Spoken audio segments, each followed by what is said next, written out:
हाय दोस्तों, मैं हूं पांडव कुमार राज। आप सभी का स्वागत है आपके अपने YouTube चैनल इम्पोर्टेंट नॉलेज पर। दोस्तों, मैं आपको हर सब्जेक्ट बेसिक से ही सिखाऊंगा। सिर्फ आप अपना प्यार देते रहिए और हमें सपोर्ट करते रहिए। हर सब्जेक्ट, हर टॉपिक को मैं एकदम बेसिक से आपको सिखाऊंगा। तो चलिए आज हम शुरू करते हैं संख्या पद्धति, नंबर सिस्टम। तो चलिए देखते हैं, कहता अंक किसे कहते हैं, यानी डिजिट क्या है। तो 0, 1, 2, 3, 4, 5, 6, 7, 8 और 9 को डिजिट बोला जाता है, यानी अंक बोला जाता है। इसी से कोई भी संख्या बना होता है। चलिए अब आगे देखते हैं, प्राकृत संख्या क्या है, यानी नेचुरल नंबर क्या है। तो 1, 2, 3, 4, 5, 6, 7, 8, 9, 10 dot dot dot dot dot infinity तक को ही प्राकृत संख्या कहते हैं। इसे ही संख्या भी बोला जाता है और इसे ही गिनती की संख्या भी बोला जाता है। और ये जो है आपको पहले ही बताएं कि ये जो है अंकों से ही मिलकर बना होता है। चलिए अब आगे देखते हैं, पूर्ण संख्या, होल नंबर, यानी होल नंबर क्या है, पूर्ण संख्या क्या है। तो पूर्ण संख्या कहते हैं कि जब प्राकृत संख्या में शून्य को शामिल करते हैं तो संख्या समूह जो बनता है उसे ही क्या कहते हैं, पूर्ण संख्या यानी होल नंबर बोला जाता है। यानी अर्थात 0, 1, 2, 3, 4, 5, 6, 7, 8, 9 dot dot dot dot dot dot dot infinity तक को ही क्या बोला जाता है, पूर्ण संख्या यानी होल नंबर बोला जाता है। चलिए अब आगे अब हम लोग सीखेंगे कि पूर्णांक यानी इंटीजर नंबर क्या है। तो पूर्णांक तो शून्य सहित धनात्मक एवं ऋणात्मक प्राकृत संख्या के समूह को पूर्णांक कहते हैं, यानी इंटीजर कहते हैं। जैसे देख लीजिए, इधर 0 भी शामिल है और धनात्मक संख्या भी शामिल है और ऋणात्मक संख्या भी शामिल है। धनात्मक संख्या इंफिनिटी तक है और ऋणात्मक संख्या भी आपका इंफिनिटी तक है। चलिए अब हम लोग देखेंगे कि धनात्मक संख्या क्या होता है, यानी पॉजिटिव इंटीजर क्या होता है। तो चलिए, पूर्ण संख्या को धनात्मक पूर्णांक कहते हैं। पूर्ण संख्या यानी पूर्ण संख्या को ही क्या बोला जाता है, धनात्मक जो है पूर्णांक बोला जाता है, यानी पॉजिटिव इंटीजर बोला जाता है।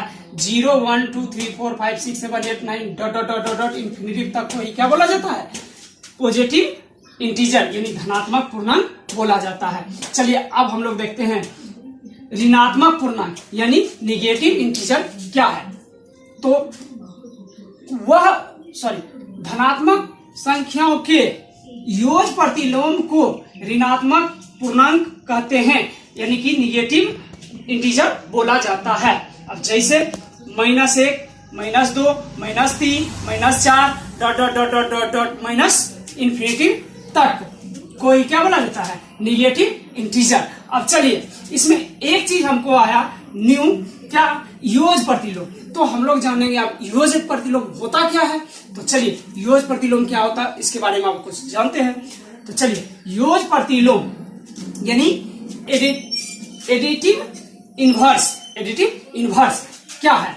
तो कहता है वह मान जिसे किसी संख्या में जोड़ने पर योगफल शून्य प्राप्त हो, यानी कि कोई संख्या दिया है उसमें ऐसा संख्या जोड़ना है, ऐसा मान जोड़ना है जिससे मेरा योगफल क्या हो जाएगा, 0 हो जाएगा।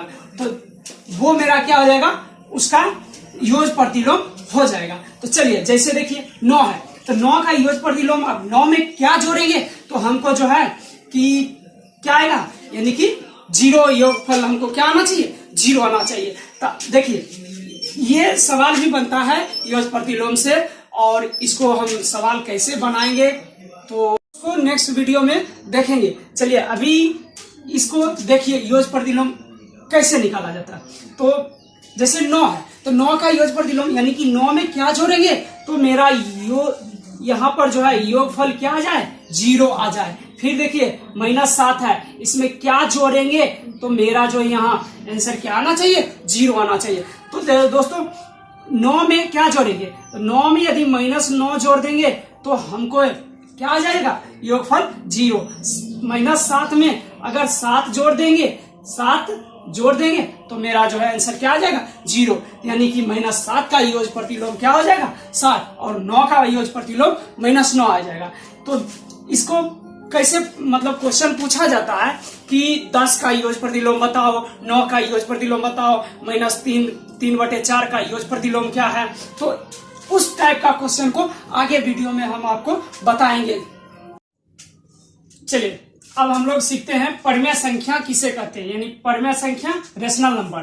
तो परिमेय संख्या किसे कहते हैं, वैसी संख्या जो एक पूर्णांक को दूसरे पूर्णांक से भाग देने से प्राप्त होता है। और हाँ, यहाँ ध्यान रखिएगा कि जीरो को छोड़कर जीरो से भाग नहीं दिया जाता है, तो उसे क्या कहते हैं, परिमेय संख्या कहते हैं, रेशनल नंबर कहते हैं। चलिए इसका दूसरा डिफिनेशन भी आप लिख सकते हैं या जान लीजिए कि जिसे p/q के रूप में लिखा जा सके, जहां p और q एक पूर्णांक हो तथा q = कैन नॉट 0। जैसे देखिए 4 आपका क्या है, एक पूर्णांक है और मान लीजिए 2 से हम डिवाइड कर दिए तो दोनों पूर्णांक है, ये क्या आ गया 2 आपका एक क्या है, परिमेय संख्या है। इसको हम लिख सकते हैं p/q के रूप में, इसके नीचे नहीं कुछ तो 1 जरूर है, ठीक। तो और सारा है 7/2, 5/6 इत्यादि। चलिए अब हम लोग देखेंगे कि अपरिमेय संख्या यानी इरेशनल नंबर किसे कहते हैं। तो वैसी संख्याएं जो वर्गमूल चिन्ह के अंतर्गत हो लेकिन एक पूर्ण वर्ग ना हो, उसे अपरिमेय संख्या इरेशनल नंबर कहा जाता है या कहते हैं। जैसे देख लीजिए √3, अब 3 का तो पूरा वर्ग है नहीं, तो ये आपका क्या हो गया अपरिमेय संख्या। √7 ये आपका क्या हो गया अपरिमेय संख्या। √7/2, अब देखिए ना तो 7 का पूरा वर्ग निकलेगा ना ही 2 का, ये आपका हो गया अपरिमेय संख्या इत्यादि। चलिए अब देखते हैं हम वास्तविक संख्या यानी रियल नंबर क्या है।